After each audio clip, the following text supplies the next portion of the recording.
The Commonwealth is a voluntary association of 54 independent states, working together towards shared goals of democracy, development, and peace. Member countries span 6 continents and oceans, from Africa to Asia, the Americas, the Caribbean, Europe, and the South Pacific. The Commonwealth is seen as a special family, a family of nations.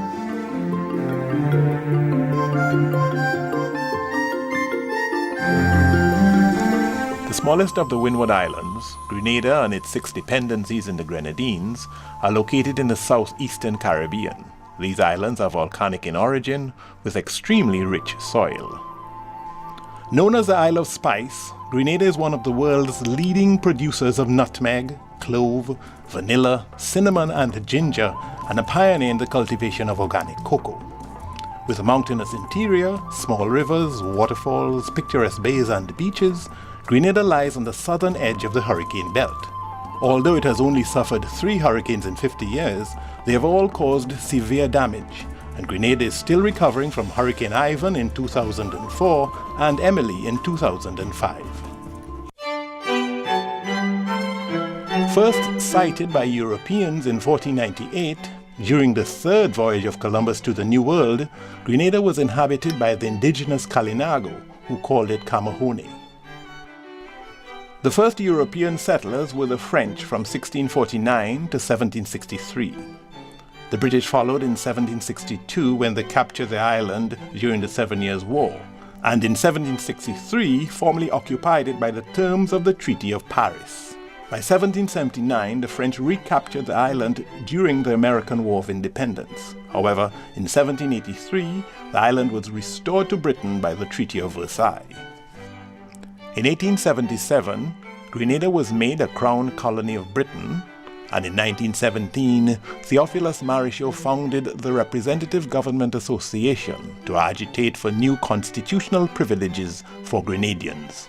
This resulted in Grenada becoming a modified crown colony in 1925, with the right to elect 5 of the 15 members of the Legislative Council, but enabling only the wealthiest 4% of adult Grenadians to vote. In 1950, out of the trade union movement, Eric Gairy founded the Grenada United Labour Party. By October 1951, Grenada held its first general elections, and the Labour Party won 6 of the 8 seats. On March 3, 1967, Grenada was granted full autonomy over its internal affairs as an associated state. Herbert Blaise was the first premier for 6 months, followed by Eric Gairy from August 1967 to February 1974. Grenada's scenic capital port city of St. George's overlooks the Caribbean Sea and has several forts built into its steep hills. Fort Frederick overlooks St. George's on the inland side of the harbour, and its counterpart, Fort George, was originally named Fort Royal by the French and renamed by the British in 1763 in honor of King George III. Currently housing the Grenada Police Force, Fort George has a commanding view of St. George's as well as the southern coastline. In 1983, this fort became the headquarters of the People's Revolutionary Army, and since then has occupied a different place in Grenada's history. Following independence in 1974, Grenada was in political turmoil. Although Gairy's party won the elections in 1976, the opposition parties did not accept the result, accusing it of fraudulence. In March 1979, the New Jewel movement under Maurice Bishop launched a paramilitary attack on the government, resulting in its overthrow. The constitution was suspended and Bishop's government ruled by decree. It was the first successful armed revolution against neo-colonial government in the English-speaking Caribbean. Current Prime Minister, the Honorable Tillman Thomas, was imprisoned during the revolution. Prior to the revolution, I was involved on the human rights front. As a matter of fact, I was part of a company in which former Prime Minister, the late Maurice Bishop, was involved in, to address human rights issues under the Eric Gairy regime. And then the revolution came. And I remained consistent on the human rights front. So obviously I got in conflict with the revolution. And when we published the Grenadian Voice newspaper, I was detained together with Lloyd Noel and Leslie Pear. They saw us as the ringleaders, the main figures behind the Grenadian Voice. But we felt that it was important that there should be an independent voice in the society besides the government. And we comply with the law that was passed by the revolutionary government. The law calls for 26 persons to become shareholders in a company to establish a newspaper. We comply with the law and we proceeded to publish. And before the second publication, we were detained. By October 1983, Deputy Prime Minister Bernard Cord, backed by the Grenadian army, led a coup against the government of Maurice Bishop, who was placed under house arrest. Freed by a large demonstration in St. George's, when Bishop tried to resume power, he was captured and executed by soldiers along with 7 others. The Cord regime then put the island under martial law. On October 25, 1983, Grenada was invaded by combined forces from the United States and Jamaica. In December 1983, U.S. troops withdrew from Grenada, and Nicholas Braffett of the National Democratic Congress was appointed Prime Minister of an interim administration.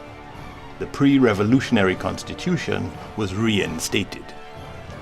I was asked to serve in the interim administration under Sir Nicholas Braffett, and I served for 1 year, bringing Grenada back to democracy in 1983-84. So that was my very first stint in government, if you may say so. And having served for that year, I guess I was more open to the institution of politics, although as within the interim we were not elected politicians, but we were part of an administration, and I did get a pretty good idea of what being in a part of a government and a cabinet was. Well, it was a difficult period because you have to understand people are traumatized.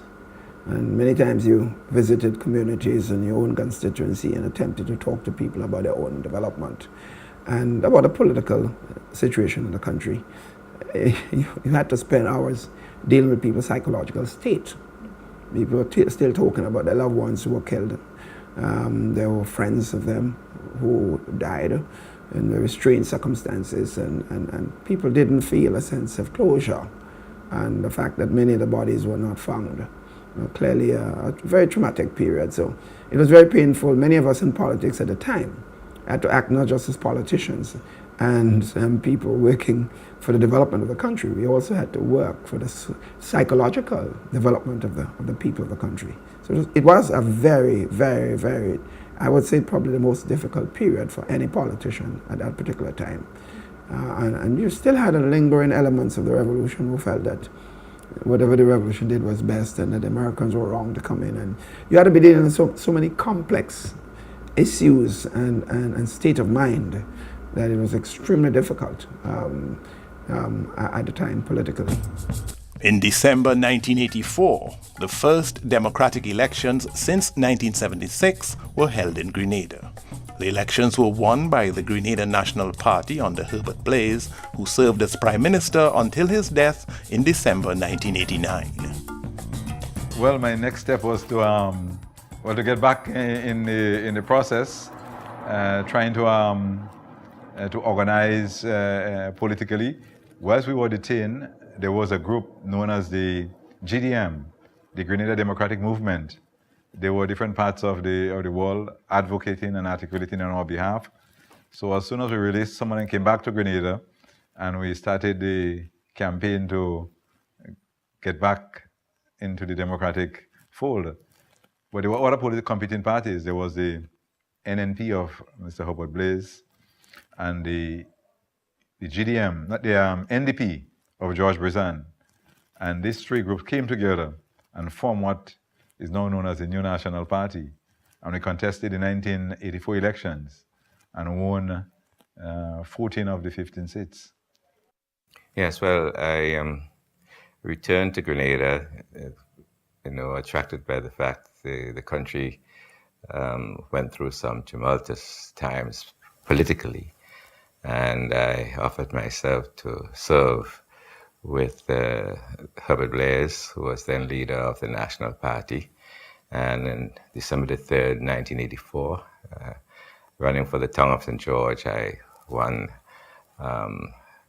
the seat and was appointed then Minister of Education, Youth, Sports and Culture. I thought it was a tremendous responsibility because of the fact that our country had just made a change from the revolutionary mindset, and the revolution did pay a lot of attention to education, to control the minds of the people. So there must have been a lot of work to be done to develop new institutions that are more in accord with democracy. With democracy successfully restored, today, Grenada as a Commonwealth realm recognizes Queen Elizabeth II as head of state, represented by a Governor-General. Executive power lies with the head of government, who is appointed by the Governor-General, and usually leader of the party with the majority of seats in the Parliament. Grenada has a bicameral parliament consisting of a Senate of 13 members and a House of Representatives of 15 members. Senators are appointed by the government and the opposition, while members of parliament are elected for 5-year terms. Well, it is two-chambered. We have the lower house, which we call the House of Representatives, comprised 15 elected members of parliament. Okay. We also have an upper chamber, which we call the Senate, and it is a non-elected chamber. Okay, the Prime Minister actually nominates 7, but also influenced the nomination of another 3 senators who represent different sectoral interests, namely the labor community, the business community, and the farming community. With a strong two-party system, since 1990, Grenada's politics has been dominated by the new National Party and the National Democratic Congress. Dr. Keith Mitchell, Grenada's longest-serving Prime Minister, is currently the leader of the NNP and the leader of the opposition. Under his leadership, the party won all 15 seats in the 1999 general election. Well, that's the problem. When you have no formal opposition, everybody becomes opposition. The press felt that it had to oppose everything, so that we had the trade union movement on our backs. You had the non-governmental community, everybody became the opposition. And you also had the churches, and all organizations felt they had to bring a semblance of balance to the government. So while it may look as if we had the power to do a lot of things, as you know, power only comes from people. And we were constrained tremendously by the kind of opposition that we got from the country as a whole. There was never a day rest for the government, and the results in 2003 demonstrated that the challenges were quite enormous. I did point out to my colleagues when we won the 15 seats at the national rally the day after we won the elections, that we need to be tempered. The results is a bit tempering in some sense, because the people you see jumping up with us today, I told the rally that if we don't do what they perceive us, that they wish to see, that they will be in opposition against us. It didn't take too long for some of my colleagues to see exactly what I was talking about. Tillman Thomas is the leader of the NDC and current Prime Minister. After 13 years in opposition, he led his party to victory in the 2008 election, winning 11 of the 15 seats. Well, that campaign really based on good governance, accountability, transparency, and good governance. In fact, some people still hail me out as the accountability man. We emphasize that a lot because we identified areas of recklessness in the past administration. And we see government as a trustee, those who hold the seat of government. You're the trustee and the people are the beneficiaries. And you have to account. So we really emphasize the good governance agenda. And people really responded to this. This is why today, I mean, we are doing our utmost to bring about, you know, the good governance. We have already established the Office of the Ombudsman. Right now, we have all the structures in place for the integrity in public life, the office to be established, the commission, and we emphasize a lot on this issue of good governance. What we did was take lessons from the defeat. We were able to internalize why we lost, because in life, the easiest thing to do when you fail in anything is to blame everybody else but yourself. We took a deep introspection and were able to identify some of the fundamental weaknesses of. I've been in government for 13 years. Like everything in life, people get tired. And we recognized that we made some mistakes and the people wanted to see some change. And therefore, we fortified ourselves politically by making some changes and bringing in some new blood into the party. So that today I believe that we are in an excellent position again to take over government when an election is called because of some of those decisions. The current cabinet consists of 17 members, and in addition to being Prime Minister, Tillman Thomas holds the portfolios of Legal Affairs, National Security, Information and Public Administration. With a small majority in Parliament, how is the opposition seeking to be effective? I think by continuously communicating with the population at all levels. For example, we're in opposition and we've been meeting with all stakeholders in the country regularly. We have meetings with trade unions. Some of the same people who opposed us in government, we're meeting because that's our role. We have met with the financial institution, all the banks, discussed with them the problems in the country, the economy. We've been talking to the government and sending messages to them and also offering advice. Many times it's not taken, but that's their choice, not ours. We have been consulting with the farmers in the country, with the fishermen, the stakeholders, as I said, all levels in the society we have been involved, and we've been holding constant street meetings, the little rap sessions where we sit on the block and talk to the young men, because the young people are in desperate shape economically and socially. So we've been on the block with them, and we've been having street meetings, public meetings. We've been extremely active. For many years, several issues regarding constitutional reform have been put forward. Yes, constitutional reform has been on the agenda as far back as 1985-86. We have had two commissions to look into the whole issue of constitutional review. And recently, Professor McIntosh has been engaged. He has compiled the two reports into a document, and that document is now being discussed by stakeholders in Grenada, looking at possible changes to the Constitution. Do we need two houses? Should we have a bicameral or unicameral system? Should senators be appointed or elected? These are some of the issues. Should term limits? Should a prime minister serve for 2 terms, or should it be, unlimited? So there are lots of issues that are now being discussed with stakeholders and with the wider community. In terms of legislation, Senate President Joan Purcell shares some of the current trends in Grenada.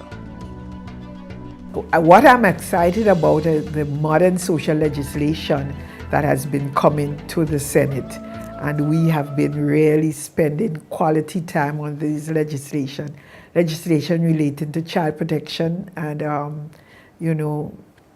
the Child Protection and Adoption Act, for example.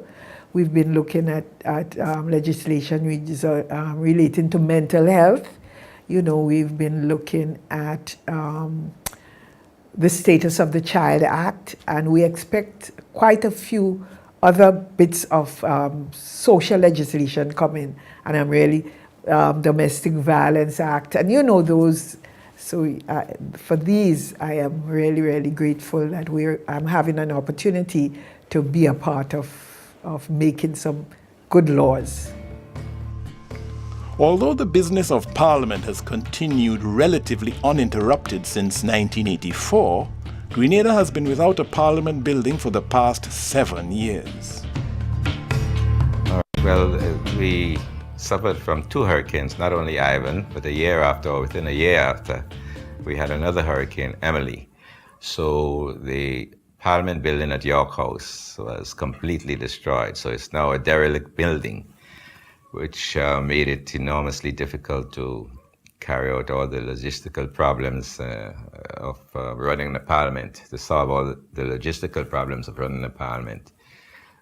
We went first of all to St. George's University, and after the rebuilding of the Trade Center suffered tremendous damage after the hurricanes, and it was more convenient to carry out our Parliament at the Trade Center. So we have been there ever since. It takes quite a lot of effort to for the sittings set up, change the whole environment for a parliamentary sitting. But we have been managing. My major concern, however, is the very valuable documents that now in the exposed condition at York House. We have all the documents and records of government from time immemorial. We have been actively seeking support from the Commonwealth and other places for the rebuilding of a parliament, and thankfully we have obtained wonderful support from the government of Australia. So we expect that we would be rebuilding parliament anytime now.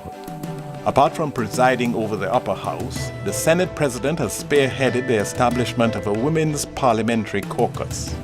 So with all the divisiveness of our politics, the need to celebrate women, the need to have a forum and a platform where women could look at issues relating to themselves and their families. You know, there are a number of gender issues that is on the table right now.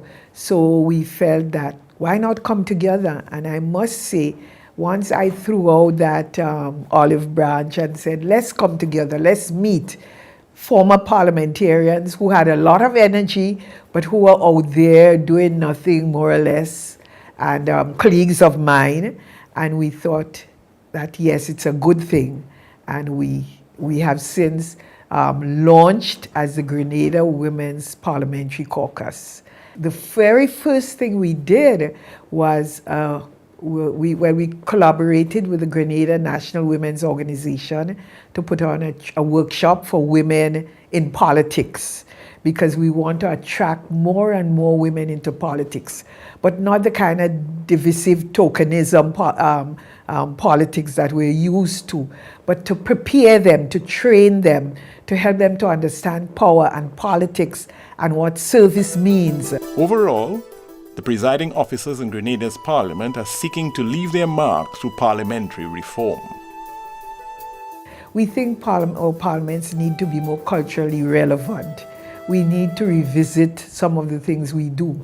I have refused to wear the wig, except on ceremonial occasions. I would like to dispense with the gown, but I guess I will have to work slowly on that one. I would like us to be nearer to the community, so that the community can understand what we're doing in the parliament, what parliament is all about. We say it's the highest institution in the land. I would like to see us expanding our role as parliamentarians to be agents of change, not just chairpersons of committees and houses, but to become, so that people can begin to perceive parliaments in a more positive way. More involvement of youth, more involvement of women, having a committee system working effectively and efficiently before the passage of any law or any public policy, getting input from a wide cross-section of people. And if these things could be done along with having a permanent home, a library where we can instantly be in contact with parliaments all over the world, I think when these things are realized, then Grenada will advance to a situation where there will be great harmony in our society, and we'll see obvious steps of growth and development in all sectors of our society. In terms of national development and the economy, The Prime Minister says, one of our main focus is about employment creation. But to create employment, you must have growth. And we have identified a few pillars of the economy, as we refer to them. Education and health services, we see that as crucial. Tourism, very important. Information communication technology is another one. And agribusiness, we see agribusiness as crucial. And renewable energy. As you know, energy is a heavy cost on most small islands. So we are now looking at geothermal energy, the possibility of geothermal, wind energy. As a matter of fact, right now we have a project funded by the European Union to do a project in Coup with wind energy. That's going to be a very interesting project. Coup is a small island, about 8,000 people, and we might be able to supply the energy needs of that island by wind energy. So we are looking at these possibilities. And in the agribusiness, we are doing fairly well. Right now, the government of Grenada, together with the Cocoa Association, we are building a chocolate factory in St. Mark's. I mean, we've been producing cocoa for years, but we've been just exporting the raw material until the small factory was established across the road. But now, the association itself is getting involved in the processing business. with a challenging past of colonization, revolution, and natural disasters, Grenada has succeeded in restoring stability and is looking ahead to greater prosperity. Grenada has always had major challenges. We've come through very difficult periods and we've always succeeded. We went through a revolution. We're the only country in the Caribbean that has passed through a revolution. We had a revolution and then we had an extreme element of the revolution executed as Prime Minister and taking over. We have, in other words, we had an extreme revolutionary period of a few days. We have had democracy prevailing over the years. We've had the colonial past. We've had all sorts of experiences. So I think we are in the best position in the Caribbean to guide the region on some fundamental issues of governance because of what we have passed through. The overriding philosophy is really to unite our people, to see that that there is equal opportunities for all our people. We would want to see fairness and justice for all the citizens of Grenada, Carriacou, and Petit Martinique. We want to see the resources of the country being used for the benefit of our people. And where there is fairness, there is equity and equal opportunity for all the citizens. Grenada, moving ahead as a parliamentary democracy.